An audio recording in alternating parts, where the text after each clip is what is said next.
Halo Sobat Alur, kembali lagi bersama Tukang Alur. Banyak denger alur biar hidup gak ngawur dan lebih bersyukur. Dan insya Allah jadi makmur. Sesuai judul dan thumbnail, kali ini gue bakal bawain alur cerita yang membuat otak kalian jadi traveling. Gimana kisahnya? Kita akan simak setelah pesan-pesan berikut ini. Skuy!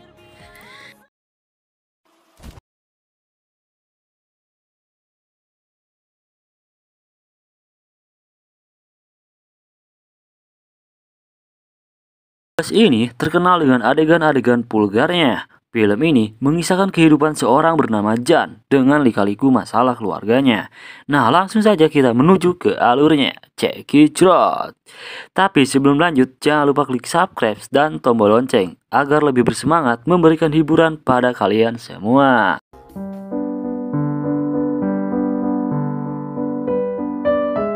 Adegan diawali dengan seorang kakek yang sedang nangkring di kursi taman. Dia membawa buku yang dimana isinya adalah kenangan hidupnya. Disinilah kita tahu kalau si kakek bernama Chandara. Dimulailah adegan flashback di masa lalu, di mana ada seorang wanita yang sedang melahirkan seorang anak yang membuat semua orang di rumah bahagia menyambutnya. Tetapi semua mendadak diam ketika tahu bahwa wanita yang bernama Dara itu meninggal setelah melahirkan. Sang ayah pun yang bernama Tuan Wisnan ngamuk dan mau membunuh si bayi yang diberi nama Jan itu. Tapi berhasil digagalkan oleh sang nenek. Tuan Wisnan pun memberi penghormatan terakhir pada Dara dan bersumpah atas nama Dara tak akan menikah lagi. Singkat cerita, Jan pun diasuh oleh Bibi Wat yang merupakan sepupu jauh dari Dara ataupun ibunya Jan. Tapi si Tuan Wisnan tetap membenci Jan dengan sepenuh hatinya, bahkan kerap memanggilnya dengan sebutan sampah. Pada suatu hari, si nenek harus pergi keluar kota untuk mengurus bisnis keluarga selama beberapa hari. Si Tuan Wisnan pun senang dan mulai melakukan kekejamannya. Mulai dari memecat pembantu yang pro terhadap si nenek. For your information, keluarga si Jan adalah keluarga yang terpandang dan memiliki rumah super gede yang dilayani sama puluhan pembantu. Sebelum pergi, si nenek memberi pesan kepada pelayan laki-laki untuk menjaga rumah kebun tempat tinggal Jan dan Bibi Wat. Sunjuk si pelayan lelaki gemula yang dekat dengan si nenek pun keimanannya mulai runtuh dan mulai mematuhi Tuan Wisnan. Dimulai dengan mencicipi pentungan milik Tuan Wisnan. Singkat cerita, Sunjuk mulai menawarkan para pelayan wanita untuk digenjut Tuan Wisnan. Setelah mengencut semua pelayan wanitanya, Tuan Wisnan pun penasaran untuk menaklukkan Bibi Wat. Beberapa minggu kemudian, si nenek marah mengetahui Bibi Wat hamil anak dari Tuan Wisnan. Si nenek pun ngamuk, ngambil senapan dan ngedatangin si Tuan Wisnan di kamarnya. Pas si nenek masuk kamar, Tuan Wisnan ternyata sedang pesta di dalam kamar dengan pelayan wanitanya. Sontak senapan si nenek pun keok setelah Tuan Wisnan mengacungkan senapan aslinya. Dan sini pun si nenek lari terbirit-birit dikejar Tuan Wisnan. Singkat cerita, Tuan Wisnan pun berhasil mengambil alih kekuasaan si nenek dan menikah dengan Bibi Wat. Dan mereka pun melahirkan putri bernama Keo. Waktu pun berlalu. Jan tumbuh menjadi anak yang sopan tapi tetap mendapat perlakuan biadab dari Tuan Wisnan. Tapi dia tetap tegar karena memiliki sahabat bernama Ken.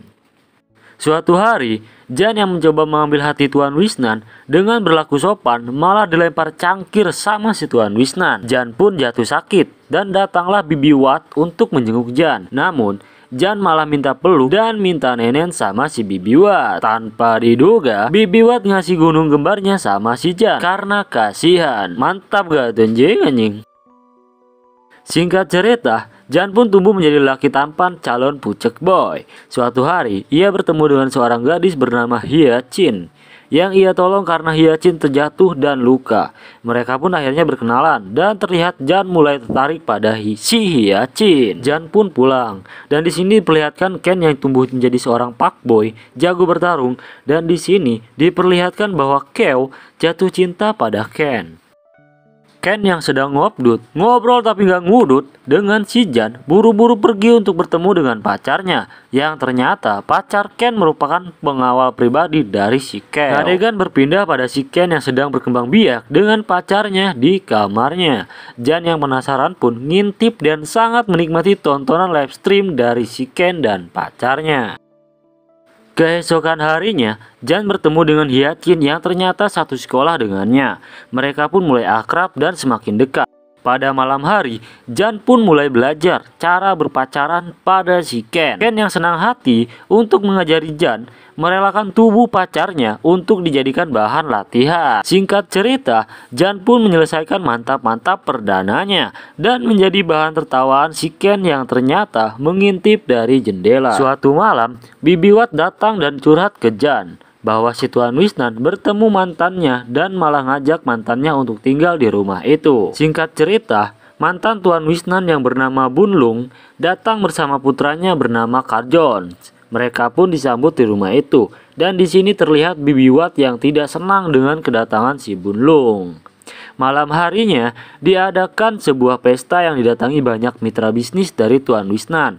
Dan Jan kembali diperlakukan seolah sampah oleh Tuan Wisnan. Pesta pun berjalan dengan meriah. Dan si Ken pun kembali menunjukkan bakat fuckboynya dengan berhasil untuk mencuci keris bersama cewek bule yang hadir di pesta itu. Hari-hari pun berlalu.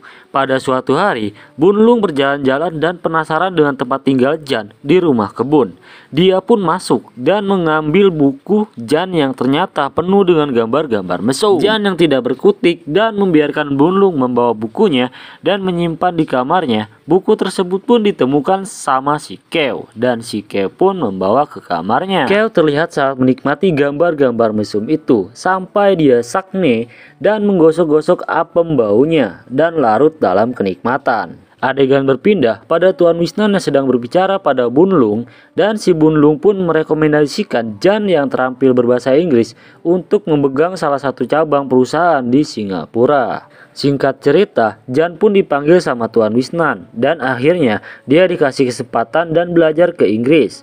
Guna mendapatkan posisi penting di salah satu perusahaannya, si Jan merasa sangat senang karena baru kali ini ia bisa mendapatkan kesempatan dipercaya sama Tuan Wisnan. Dan lain sisi, Jan pun khawatir dengan buku sketsa yang belum dikembalikan sama Nyonya Bunlung. Dia pun menyusup ke kamar Bunlung untuk meminta pada Bunlung agar buku sketsanya dikembalikan. Dia mendapati Bunlung sedang mandi dan kembali berpatasi sampai keris si Jan kembali tegang.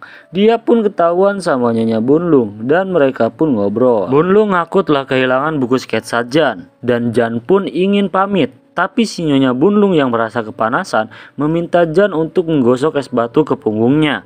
Jan pun mulai menggosokkan es batu ke punggungnya. Gak ada angin gak ada hujan, si Jan pun malah mengecup punggung Nyonya Bunlung. Nyonya Bunlung marah dan Jan nangis sejadi-jadinya. Lalu Nyonya Bunlung yang kasihan memeluk si Jan. Dan si Jan malah tambah agresif dan mulai mengecup gunung emas Nyonya Bunlung. Pas kita ngira dia bakal marah, ternyata Nyonya Bunlung malah mencipok si Jan dan mereka pun ciuman. Sungguh manusia aneh. Si Jan malah kabur ke rumah kebun sambil menangis. Aduh, dikasih enak malah nangis. Jan. Sesampainya di rumah kebun, dia malah mempergoki si Keo yang merupakan adik tirinya malah digenjot sama si Ken, sahabatnya sendiri. Jan pun naik pitam dan menghajar si Ken habis-habisan.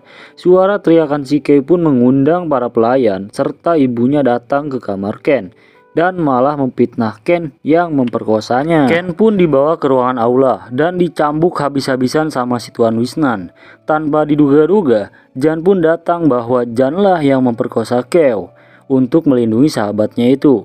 Dan absurdnya, si Keo pun ngomong bahwa Janlah yang memperkosanya. Tuan Wisnan pun marah dan mengungkapkan rahasia terbesar dari film ini, yakni dia menceritakan bahwa Jan bukanlah anak dari Tuan Wisnan, melainkan anak dari seorang penjahat. Jan pun kebingungan dan akhirnya dia akan kabur ke daerah Pijit, kampung nenek dari Jan, karena Tuan Wisnan sudah sangat muak dan akan membunuh Jan. Pada saat Jan dan Ken menyediakan barang-barang untuk kabur, Bibi Wat datang dan menceritakan sejarah Jan. Diceritakan bahwa sang nenek di awal film adalah seorang nenek kaya raya yang memiliki bisnis yang sukses dan dia hanya memiliki satu pewaris tunggal, seorang wanita bernama Dara, ibu dari Jan. Bibi Wat menceritakan bahwa dia memiliki pacar yang bernama Jom. Tapi cinta mereka terlarang karena latar belakang keluarga yang saling bermusuhan. Mereka pun saling bermantap-mantap di dalam hutan karena cinta mereka tidak direstui. Singkat cerita, Dara pun datang ke kampung Pijit dan berhasil memukau semua pria di desa itu karena kecantikan dan bodinya yang aduhai tentunya. Pada suatu sore, Dara pun berkeliling di kampung Pijit ditemani sang nenek, dan mereka dihadang oleh bandit-bandit kampung yang berhasil menculik Nona Dara ke dalam hutan. Mereka pun mengencrot Nona Dara selama 2 minggu. Ya, 2 minggu mantap-mantap mulu anjim. Dan terungkaplah salah satu dari bandit itu merupakan si Jom, pacar dari Bibi Wat. Sungguh membagongkan. Singkat cerita, si nenek dan para polisi datang untuk membunuh para bandit kampung. Tapi si Jom berhasil kabur. Akhirnya, Dara pun hamil dan mengandung Jan. Dan si nenek pun menjodohkan Dara dengan seorang bangsawan yang telah bangkrut, yaitu Tuan Wisnan. Disinilah terungkap mengapa Bibi Wat sangat menyayangi Jan, karena Jan merupakan anak dari Jom. Setelah mengetahui itu, Jan pun merasa syok dan bingung. Jadi, selama ini dia bukan anak dari Tuan Wisnan. Singkat cerita, Jan, Ken, Bibi Wat, dan Ibu Ken pergi menuju stasiun. Tapi di tengah jalan, Jan mengingat Hyacin dan mampir untuk pamit kepada Hyacin. Dan mereka pun berpisah. Mereka pun sampailah ke stasiun dan berangkat menuju desa Pijit. Film pun selesai. Sungguh ending yang menguntulkan. Oke, makasih buat teman-teman semuanya yang udah nonton video ini. Jangan lupa subscribe, like, komen, dan share ke teman-teman kalian agar lebih bersemangat menyajikan alur-alur biar hidup gak ngawur dan lebih bersyukur. See you next video and good job. Bye-bye.